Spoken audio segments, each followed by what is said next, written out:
Hello दोस्तों, जय हिंद। सभी का स्वागत है रेलवे एग्जाम्स वाला पर। तो दोस्तों, जैसा कि आप सभी को पता है कि आरआरबी एनटीपीसी रेलवे में आपका 10,884 पदों पर आपका नोटिस आ चुका है। वैकेंसी दोस्तों आ रही है, ठीक है। और ये वैकेंसी 12वीं पास वाले बच्चों के लिए या जिन्होंने ग्रेजुएशन कर रखी है, ठीक है, दोनों के लिए ही आ रही है। अगर आपने केवल 12वीं कर रखी है तो भी आप आवेदन कर पाएंगे। अगर आपने ग्रेजुएशन भी कर रखी है तो भी आप आवेदन कर पाएंगे, है ना। अब यहां पर एक बहुत बड़ा जो डाउट आ रहा है कि सर एज काउंट कब से होगी, तो वो यहां पर इस वीडियो में मैं आपको सॉल्व कर देता हूं।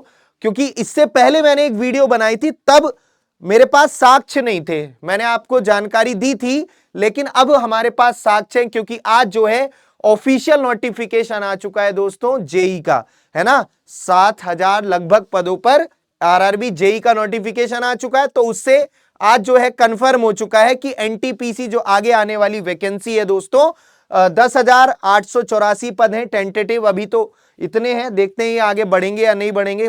तो यहां पर अभी हम बात करते हैं दोस्तों कि टोटल कितनी वैकेंसी आ रही है। 10,884, जिसमें केवल 12th पास वाले बच्चों के लिए 3,404 वैकेंसी है। और केवल 12th पास जिन्होंने कर रखा है वो अकाउंट्स क्लर्क कम टाइपिस्ट, कमर्शियल कम क्लर्क, टिकट क्लर्क और जूनियर क्लर्क कम टाइपिस्ट और टीसी ट्रेन क्लर्क के लिए आवेदन कर सकते हैं 3,404 पदों पर।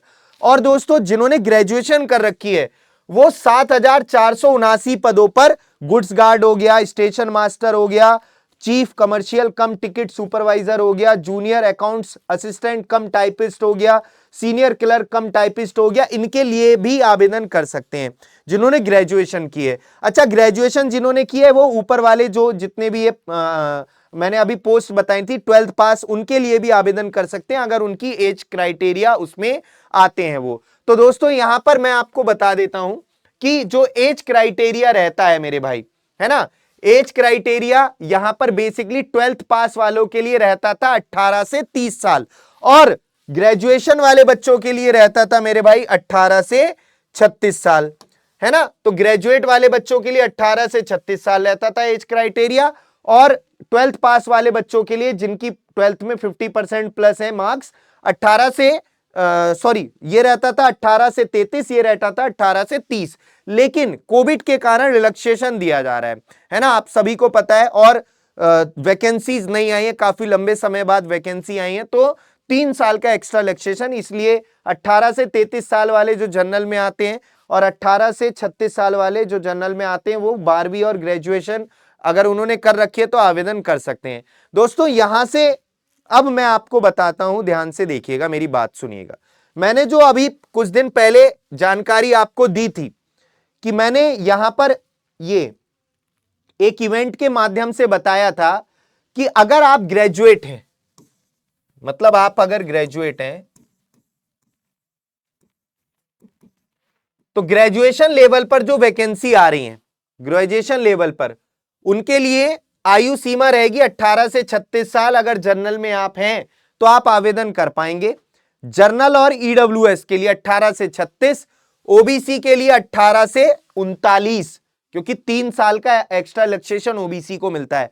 और एससी एसटी यहां पर इनका एज क्राइटेरिया 18 से कितना होता है, 41, ये 18 से 39, क्योंकि एससी एसटी को 5 साल का रिलैक्सेशन मिलता है। ये मैं ग्रेजुएशन लेवल वाले बच्चों के लिए बता रहा हूं, जो गुड्स गार्ड स्टेशन मास्टर वाली पोस्ट है उनके लिए। अब मैंने आपको ये डेट ऑफ बर्थ के अकॉर्डिंग बताया था कि अगर आपकी जन्मतिथि 2 जनवरी 1989 से पहले है, जनरल में और ईडब्ल्यूएस में आते हैं, तो आप आवेदन नहीं कर पाएंगे। अगर आपको फॉर्म फिल करना है तो आपकी डेट ऑफ बर्थ 2 जनवरी 1989 के बाद होनी चाहिए आपका जन्म, या ओबीसी कैटेगरी में 2 जनवरी 1986 के बाद का आपका जन्म होना चाहिए, इससे पहले नहीं होना चाहिए। 2 जनवरी 1986 को भी हुआ तो भी भर पाओगे फॉर्म। एसटी एससी 2 जनवरी 1984 से बाद का जन्म होना चाहिए, पहले का नहीं होना चाहिए। तो अब देखो भाई, बिल्कुल आज ऑफिशियल नोटिफिकेशन आया है ना। तो आप देखो कंपेयर करके जो इन्होंने नोटिफिकेशन में दिया है ना, ये देखिए,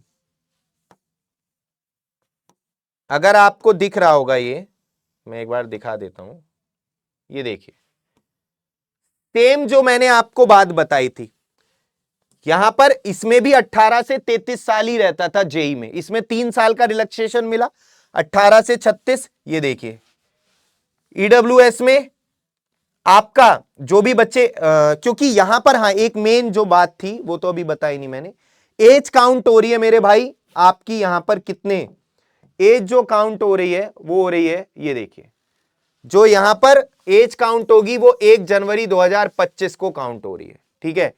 तो ये जेई का है, जेई का, ये जेई के लिए आया है और यही आपका एनटीपीसी के लिए रहेगा, है ना। यहां पर आपका जो 1 जनवरी आपका 2025 से यहां पर एज ली जा रही है। तो आप देखिए बिल्कुल सेम जो बात मैंने आपको बताई थी, ये देखिए, ये देखिए। और ये जो मैंने एडिट किया था, ये किस में एडिट किया था मैंने, एएलपी वाले में एडिट किया था, एएलपी में, उसमें जुलाई काउंट हो रही थी एज, तो मुझे एडिट करना पड़ा था, एएलपी वाला जो नोटिफिकेशन आया था उसमें मैंने एडिट किया था, है ना, जो मैंने अभी कुछ दिन पहले आपको इंफॉर्मेशन दी थी। देखो बिल्कुल सेम आपका वही आई है आज जो जेई वाले में आई है, जो मैं आपको ऑलरेडी बता चुका हूं एनटीपीसी के लिए। तो एनटीपीसी वाला जब आएगा नोटिफिकेशन तब एक बार और मैच करा देंगे, जिनको यकीन नहीं हो रहा है। जो बच्चे मेरे से बोल रहे थे सर आपको कैसे पता, आपने कैसे हिसाब लगाया, तो भाई मैथ्स पढ़ाते हैं तो इतना तो लगा ही सकते हैं, है ना। तो आइए देखिए बिल्कुल डिट्टो सेम मैच हो रहा है ना, जो आज आपका आया है। तो ये तो आपका सबूत रहा दोस्तों, ये तो बात रही। इससे पहले का जन्म है जनरल में 1989, 2 जनवरी 1989, और ओबीसी में 2 जनवरी 1986, और एससी एसटी में 2 जनवरी 1984 से पहले का जन्म है, तो आप फॉर्म नहीं भर पाएंगे, इसके बाद ही होना चाहिए। अब जो यहां पर जन्म तिथि की जो निचली सीमा है लोअर एज में 1/1/2007, मतलब आपका जन्म 1/1/2007 के बाद का हुआ है, तो भी आप फॉर्म नहीं भर पाएंगे, चाहे आप किसी भी कैटेगरी में हो। अगर 1 जनवरी 2007 के बाद आपका जन्म हुआ है, 2 जनवरी 2007 को भी हुआ है, तो भी नहीं भर पाओगे, ठीक। तो इससे पहले का और इसके बाद का जन्म होना चाहिए, तभी फॉर्म भर पाओगे ग्रेजुएशन लेवल वाले बच्चे। अगर हम बात करें अंडर ग्रेजुएशन वालों के लिए, उसमें एज रहेगी कितनी, 18 से 33। तो जनरल में या ईडब्ल्यूएस में 2 जनवरी 1992 से पहले का नहीं होना चाहिए, ओबीसी में 2 जनवरी 1989 से पहले का जन्म नहीं होना चाहिए, एससी एसटी में 2 जनवरी 1987 से पहले का जन्म नहीं होना चाहिए। बात समझ में आ रही है। और यहां भी जो आपका जन्म तिथि की निचली सीमा है, यहां पर 1 जनवरी 2002 के बाद का जन्म नहीं होना चाहिए, 1 जनवरी 2007 के बाद का जन्म नहीं होना चाहिए। जैसे 2 जनवरी 2007 को जन्म हुआ तो नहीं भर पाओगे, ठीक। यहां 18 से 33 रहता है, यहां 18 से 36, ये 12th लेवल वाले बच्चों के लिए। तो मेरे भाई ये जानकारी आपको देनी थी। अब देखो कई सारे डाउट थे आपके, लास्ट वाली जो वीडियो मैंने की थी उसमें बच्चों ने कुछ कमेंट किया है, सर मेरे फ्रेंड का जो जन्म जो दिन था, मतलब बर्थ डेट ऑफ बर्थ थी, वो 18 फरवरी 1888 है। बेटा 1888 काफी लंबी उम्र है आपके जो फ्रेंड की, बट कोई बात नहीं, मुझे लग रहा है 1988 लिखा होगा आपने, है ना, समझ सकते हैं। ओबीसी में है, फॉर्म भर लेगा या नहीं भर लेगा। अब इसमें अब देखो 18 फरवरी 1988 ओबीसी, 18 फरवरी 1988, तो मेरे भाई यहां पर 12th लेवल के अकॉर्डिंग तो नहीं भर पाएगा, क्योंकि उसमें 1989 के बाद का जन्म होना चाहिए। ओबीसी में है ना आपका दोस्त, ग्रेजुएशन लेवल के अकॉर्डिंग भर लेगा, क्योंकि उसमें ओबीसी में 86 के, अगर उसने ग्रेजुएट किया तो फॉर्म भर लेगा, 12th किए केवल तो नहीं भर पाएगा। और कुछ कमेंट्स थे, आरआरबी एनटीपीसी एज काउंट कब होगा, 1/1/2025 से होगा। 18 मंथ से रह रहा हूं मैं, क्या करूं, इसमें तो कोई बात नहीं। क्यों रह रहे हो, लोअर एज में रह रहे हो अपर एज में, देखो अगर लोअर एज में रह रहे हो, अभी 18 साल एज ही नहीं हो रही है, तो ये तो अच्छी बात है आपकी, है ना संजय, क्योंकि हर साल वैकेंसी आएंगी रेलवे की, अभी तैयारी करो, हर साल वैकेंसी आनी है। ग्रुप डी की एज के काउंट कब से होगी बेटा, 1/1/25 से होगी 100% ग्रुप डी में। सर मेरे पास ऑटोमोबाइल इंजीनियरिंग का कोर्स है, क्या मैं फॉर्म भर पाऊंगा या नहीं भर पाऊंगा। बेटा आप देखो, मैं अगर आपने ये ग्रेजुएशन इंजीनियरिंग बेसिकली अगर ग्रेजुएट लेवल पर वो वैकेंसी है तो भर लोगे, अगर ग्रेजुएशन नहीं है डिप्लोमा है तो नहीं भर पाओगे, सिंपल सी बात है।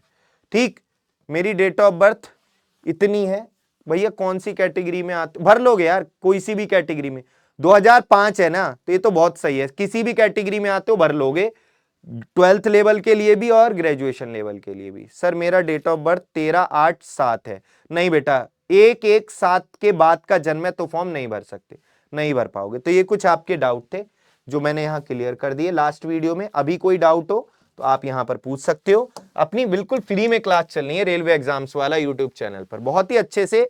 सुबह 8 बजे करंट अफेयर, सॉरी 7 बजे करंट अफेयर, 8 बजे साइंस, 9 बजे जीके जीएस, 10 बजे मेरी मैथ्स की, 11 बजे रीजनिंग की।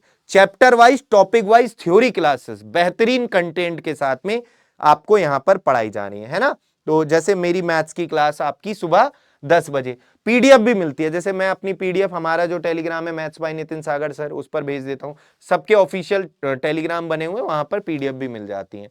तो मेरे भाई ये आज की अपडेट थी, और कोई जानकारी आपको चाहिए कमेंट्स कीजिए, आपके कमेंट्स का रिप्लाई हम लोग करेंगे, जो भी आपके डाउट हो उनको सॉल्व करने की पूरी कोशिश करेंगे। तो अच्छे से मेहनत करते रहिए हमारे साथ जुड़कर, और क्लासेस में बढ़िया तरीके से पढ़िए, जुड़िए क्लासेस में। थैंक यू सो मच, मिलते हैं नेक्स्ट इवेंट में। धन्यवाद, जय हिंद।